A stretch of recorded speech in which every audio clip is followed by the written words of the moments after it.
பைபிளில் அத்திமரம் மிக முக்கியமான இடத்தை பெற்றுள்ளது. விவிலிய காலம் முதல் இன்று வரை மனித குலத்திற்கு ஆசீர்வாதமாகவும் ஆரோக்கியமாகவும் விளங்கும் ஒரு கனி அத்திப்பழம். இதன் ஆன்மீக மகத்துவத்தையும் மருத்துவ குணங்களையும் இந்த வீடியோவில் காண்போம். இன்றைய நவீன மருத்துவமும் அத்திப்பழத்தின் நன்மைகளை உறுதிப்படுத்துகிறது.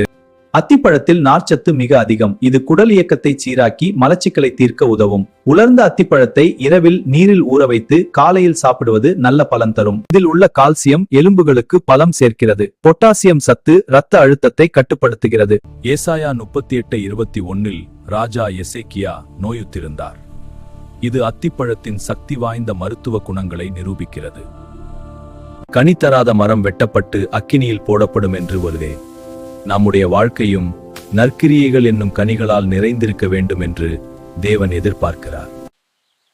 ஆவியின் கனியோ அன்பு, சந்தோஷம், சமாதானம், நீடிய பொறுமை, தயவு, நற்குணம், விசுவாசம். கலாத்தியர் 5:22. நானே திராட்சை செடி, நீங்கள் கொடிகள். ஒருவன் என்னிலும் நான் அவனிலும் நிலைத்திருந்தால் அவன் மிகுந்த கனிகளை கொடுப்பான். என்னை அல்லாமல் உங்களால் ஒன்றும் செய்யக்கூடாது.